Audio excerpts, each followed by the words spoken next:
Ya namanya kayak anak TK, anak Lucu-lucu. PAUD lagi lucu-lucunya 3 tahun itu. Aku atau mungkin bahkan ada yang kalau memang punya channel ke liga di luar negeri.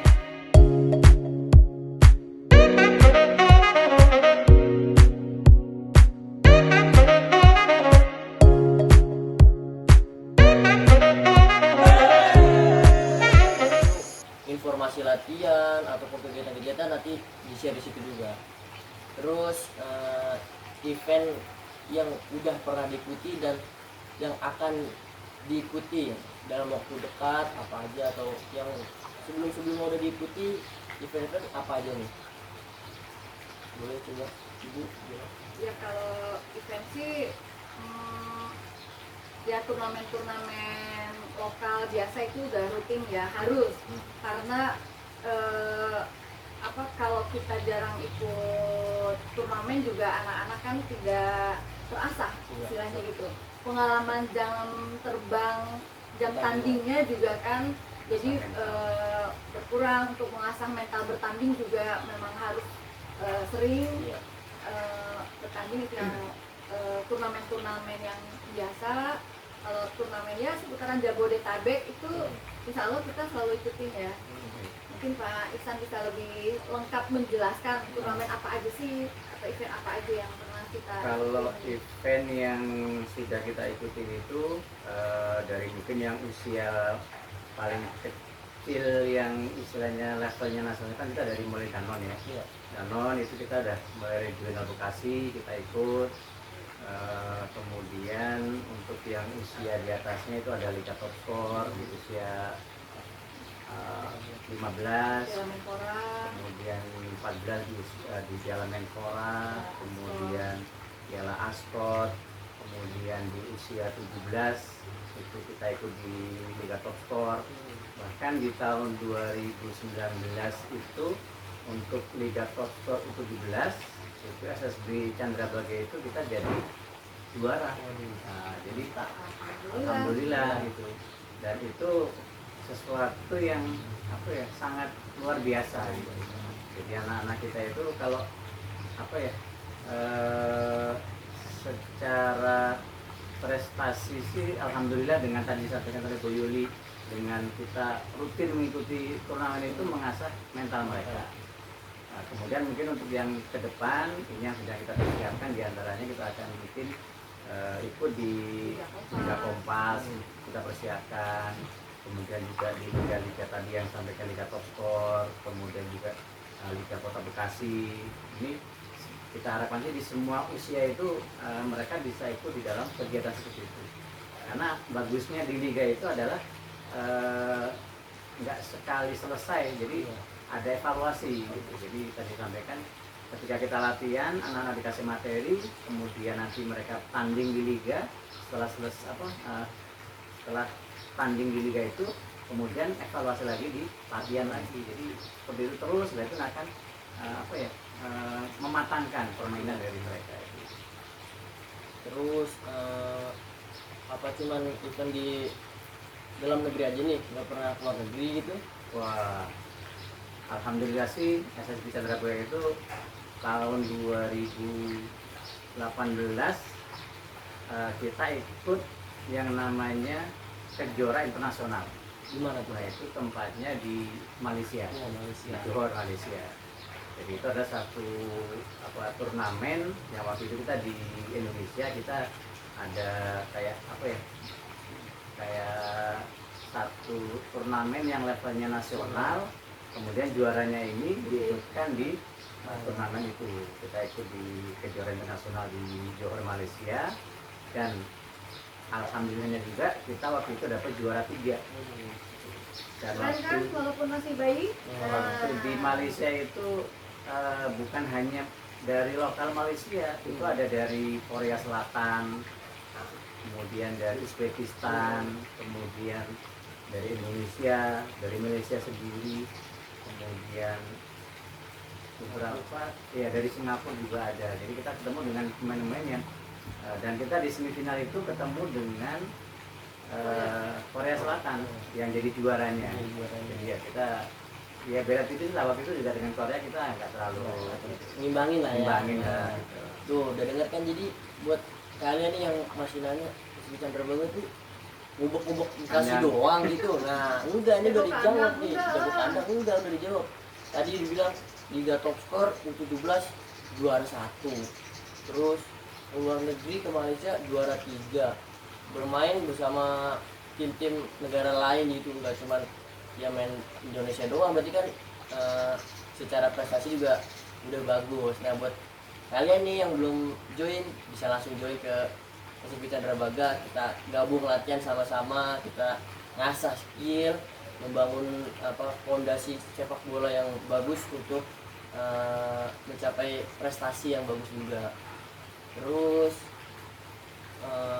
momen-momen yang nggak bisa dilupain atau berkesan lah dari Bapak, Pak. Selama 3 tahun lebih Pacific Chandra Baga begini, momen-momen. Kalau momen yang paling berkesan tentunya biasa ya kalau di dalam kita itu ya ketika kita bisa menjadi juara. Itu menjadi satu momen yang berkesan, karena juara itu sebetulnya adalah buah dari hasil proses perjuangan, jadi nggak cuman nggak instan, nggak ada yang instan. Apalagi kalau kita lihat ketika kita bisa dikirim ke Malaysia, itu juga satu momen yang buat kita adalah luar biasa. Kita waktu itu baru berdiri ya, Iya. baru 1 tahun. Kita 1 tahun berdiri, kemudian Sampai kita kita coba, kadang nggak percaya, bener nih Iya. kita nih yang berangkat. kita coba, udah kita ikut aja di level nasional dulu. Ternyata kita juara, kemudian ketika kita di Malaysia juga bisa sampai seperti itu, ini satu prestasi luar biasa. Sampai jadi tim favorit. Iya, kita juga waktu itu menjadi best team, kemudian pemain kita juga ada yang menjadi best player gitu. Jadi ya alhamdulillah. Kemudian kalau satu lagi momen yang paling itu adalah ketika kita menjadi juara di Liga Top Skor U17. Itu juga satu momen yang kami sendiri waktu itu percaya nggak percaya gitu. Karena pertama yang kita hadapin itu tim yang memang difavoritkan untuk juara. Kemudian yang kedua adalah ya proses perjalanan menuju ke sana itu kita mengalami namanya liga itu kan cukup lama waktu itu. Berapa bulan ya? Iya lama. Mungkin hampir setahun 8 bulanan waktu itu.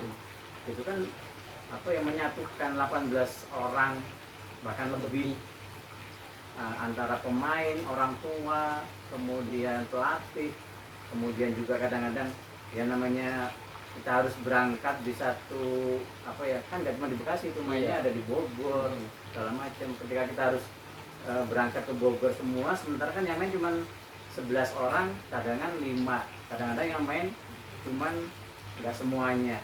Nah ini kan yang lainnya yang mungkin nggak main waktu itu harus nggak masuk line up, harus juga berbesar hati untuk menyemangati teman-temannya, support.